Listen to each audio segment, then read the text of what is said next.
Saudara-saudari terkasih dalam Kristus, hari ini Selasa 2 Mei 2023 merupakan peringatan wajib Santo Athanasius, Uskup Pujangga Gereja.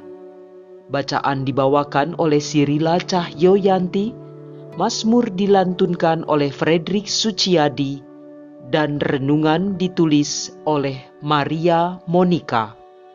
Selamat menekuni Sabda Allah. Marilah mewujudkan kebaikan bersama untuk hidup dalam damai dan sejahtera.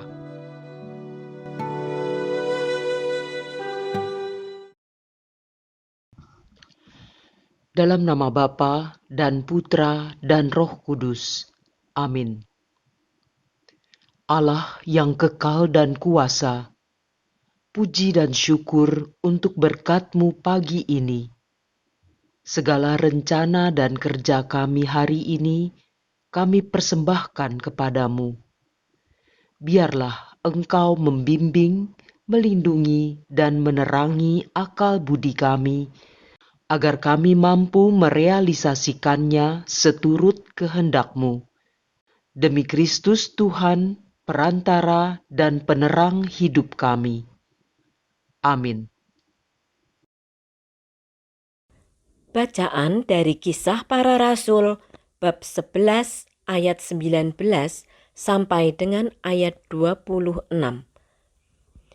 Banyak saudara telah tersebar karena penganiayaan yang timbul sesudah Stefanus dihukum mati.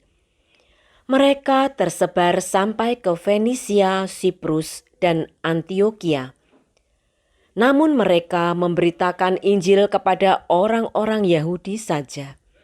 Akan tetapi, di antara mereka ada beberapa orang Siprus dan orang Kirene yang tiba di Antioquia dan berbicara juga kepada orang-orang Yunani. Mereka ini memberitakan Injil bahwa Yesus adalah Tuhan. Tangan Tuhan menyertai mereka, dan sejumlah besar orang menjadi percaya dan berbalik kepada Tuhan. Maka sampailah kabar tentang mereka itu kepada jemaat di Yerusalem. Lalu jemaat di Yerusalem itu mengutus Barnabas ke Antioquia. Setelah Barnabas datang dan melihat kasih karunia Allah, bersukacitalah ia. Ia menasehati mereka supaya mereka semua tetap setia kepada Tuhan. Karena Barnabas adalah orang baik, penuh dengan Roh Kudus dan iman, sejumlah orang dibawa kepada Tuhan. Lalu pergilah Barnabas ke Tarsus untuk mencari Saulus. Dan setelah bertemu dengan dia, ia membawanya ke Antioquia. Mereka tinggal bersama-sama dengan jemaat itu 1 tahun lamanya, sambil mengajar banyak orang. Di Antioquialah, murid-murid itu untuk pertama kalinya disebut Kristen. Demikianlah sabda Tuhan.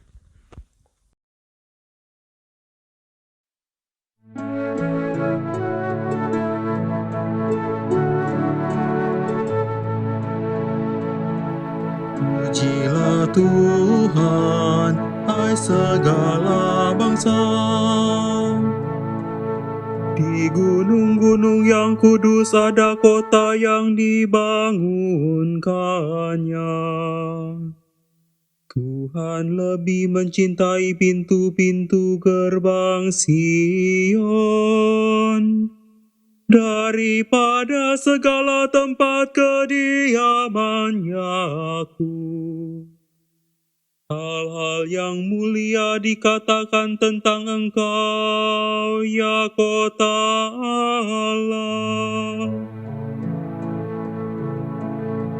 Pujilah Tuhan, hai segala bangsa. Aku menyebut Rahab dan Babel di antara orang-orang yang mengenal aku. Bahkan Filistea, Tirus dan Etiopia ku katakan, ini dilahirkan di sana. Tetapi tentang Sion dikatakan, tiap-tiap orang dilahirkan di dalamnya. Dan Dia yang Maha Tinggi menegakkannya. Pujilah Tuhan, hai segala bangsa. Pada waktu mencatat bangsa-bangsa, Tuhan menghitung. Ini dilahirkan di sana, dan orang menyanyi-nyanyi sambil menari beramai-ramai. Semua mendapatkan rumah di dalammu. Pujilah Tuhan, hai segala bangsa.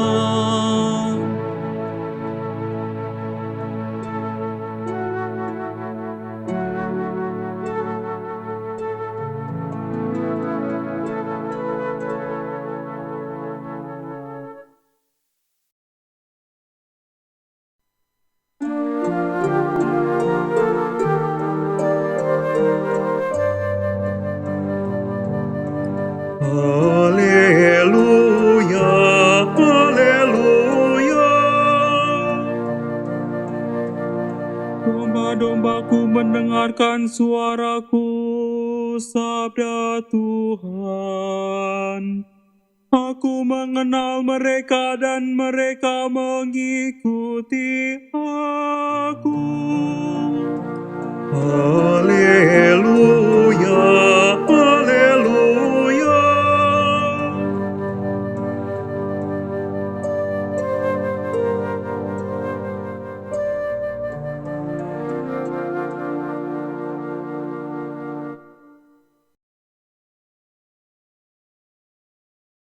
Inilah Injil suci menurut Yohanes bab 10 ayat 22 sampai dengan 30. Pada hari raya pentahbisan Bait Allah di Yerusalem, ketika itu musim dingin, Yesus berjalan-jalan di Bait Allah di Serambi Salomo. Dan orang-orang Yahudi mengelilingi Dia dan berkata kepadanya, "Berapa lama lagi engkau membiarkan kami hidup dalam kebimbangan? Jikalau engkau Mesias, katakanlah terus terang kepada kami." Yesus menjawab mereka, "Aku telah mengatakannya kepada kamu, tetapi kamu tidak percaya. Pekerjaan-pekerjaan yang kulakukan dalam nama Bapa-Ku, itulah yang memberi kesaksian tentang Aku. Tetapi kamu tidak percaya, karena kamu tidak termasuk domba-dombaku. Domba-dombaku mendengarkan suaraku, dan Aku mengenal mereka, dan mereka mengikut Aku. Aku memberikan hidup yang kekal kepada mereka, dan mereka pasti tidak akan binasa sampai selama-lamanya, dan seorang pun tidak akan merebut mereka dari tanganku. Bapa-Ku yang memberikan mereka kepadaku lebih besar daripada siapapun, dan seorang pun tidak dapat merebut mereka dari tangan Bapa. Aku dan Bapa adalah satu." Demikianlah sabda Tuhan.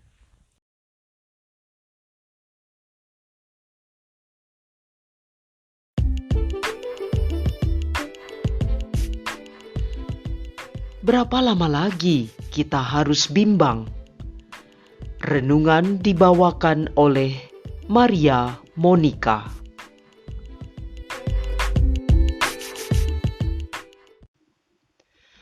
Hari Raya Pentahbisan Bait Allah di Yerusalem dikenal sebagai Festival Kenisah atau Hanukkah pada tanggal 25 Kislev tahun 165 sebelum Masehi. Kislev disebut sebagai bulan ke-9 dalam kalender liturgi, sedang pada kalender Gregorian yang sekarang kita pakai, jatuh antara bulan November sampai Desember. Dalam kitab suci dikatakan, pada perayaan tersebut saat Yesus berjalan-jalan di Bait Allah adalah saat musim dingin. Perayaan ini memperingati penyucian kembali Bait Allah oleh kelompok Makabe dari kenajisan yang 3 tahun sebelumnya telah dilakukan oleh Raja Antiochos keempat Epiphanes di tahun 168 sebelum Masehi. Pesta ini dirayakan sebagai peringatan Yudas Makabe yang menyucikan dan membangun kembali kenisah yang telah dirusak oleh orang-orang bukan Yahudi itu. Dalam Injil Yohanes yang kita dengar hari ini, ternyata Yesus pernah hadir pada hari raya tersebut, yaitu sekitar 4 bulan sebelum sengsara dan penyalibannya, di mana banyak orang yang hadir di situ sudah sangat tidak sabar untuk mendengar status Yesus sesuai dengan yang mereka inginkan. Berapa lama lagi engkau membiarkan kami hidup dalam kebimbangan? Jikalau engkau Mesias, katakanlah terus terang kepada kami. Tapi Mesias yang mereka inginkan adalah tokoh politik duniawi yang membebaskan mereka dari perbudakan penjajah Romawi. Ibu, Bapa, kaum muda, rekan seperjalanan yang dikasihi Tuhan, pertanyaan orang banyak yang mendesak Yesus seperti itu terdengar sangat familiar dengan hidup kita sehari-hari, bukan? Minimal ini yang terjadi pada saya.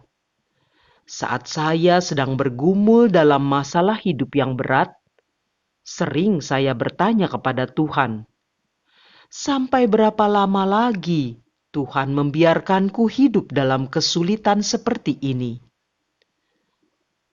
Lalu kita seolah menantang Tuhan agar mengabulkan keinginan kita itu. Dan jika dikabulkan, maka barulah saya akan percaya dan mendengarkan Tuhan. Ini adalah cara berpikir yang terbalik. Memang siapakah saya sampai saya berhak menekan Allah? Rasanya dalam banyak hal saya sering terjebak oleh cara berpikir saya sendiri, mau-maunya saya sendiri. Padahal jika kita benar termasuk dalam domba-domba Sang Kristus, kita mau mendengarkan Dia dan mengikuti Dia. Jadi, rupanya kemauan mendengar dan mengikuti Yesus itulah syarat untuk memperoleh sesuatu dari Tuhan. Dan sesuatu itu bukan sekadar barang atau kondisi yang kita inginkan sesuai kebutuhan kita saat ini, melainkan keselamatan yang berasal dari Allah untuk beroleh hidup kekal bersamanya. Apakah itu bisa diperoleh dan dirasakan sekarang saat kita di dunia? Ya, tapi waktunya bukan waktu kita, melainkan waktu Dia yang sedang melukis hidup kita sedemikian indah, asal kita mau mempercayakan diri kepadanya. Saya jadi teringat kisah seorang teman yang bergulat dalam kondisi ekonomi yang naik turun tak menentu sejak krisis multidimensi tahun 1998. Selama 25 tahun dia berdoa dan bekerja sampai ia menemukan kelegaan dan keadaan yang berbalik. Kenyataannya dalam 1/4 abad, Tuhan senantiasa mendampingi dia dan keluarganya yang selalu percaya akan penyertaan Tuhan. Sahabat ini selalu mengatakan, inilah cara dan saat Tuhan membentuk dia. Dan saat itu sangat-sangat berharga, lebih dari sekadar harta duniawi yang umumnya didambakan oleh manusia. Jika kemudian kondisinya membaik, maka atas perkenanan Tuhan sajalah semua itu bisa terjadi. Itu adalah belas kasihan dan kemurahan hati Tuhan yang boleh diterimanya. Begitu ia memungkas penuturannya. Saya belajar dari sahabat ini bahwa ia percaya kepada Tuhan Yesus, cukup mendengarkan dan mengikuti kehendak-Nya. Jangan memframing rasa percaya kepada Allah dalam bingkai keinginan diri sendiri. Sebab hasil akhirnya hanyalah wajah kita sendiri yang galau oleh ego pribadi. Tidak perlu protes dengan bertanya, berapa lama lagi engkau membiarkan kami hidup dalam kebimbangan? Melainkan percaya, karena dalam segala peristiwa hidup, Allah meninggalkan jejak-Nya bersama dengan kita.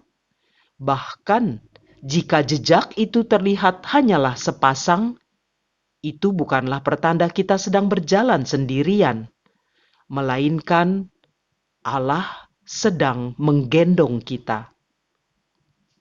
Lalu, mengapa kita tidak mau percaya? Marilah berdoa. Allah yang Maha Kasih, kami bersyukur dan berterima kasih atas cinta-Mu mengatasi segala kekerdilan akal dan budi kami. Kami mohon ampun atas kesombongan, kebodohan, dan kedegilan hati kami melawan kasih-Mu. Kami mau mendengarkan suara-Mu dan mengikuti Putra-Mu Yesus Kristus, Sang Gembala kami yang terbaik. Sebab Dialah Tuhan dan pengantara kami yang bersatu dengan Dikau dalam persekutuan Roh Kudus, kini dan sepanjang masa. Dalam nama Bapa dan Putra dan Roh Kudus. Amin.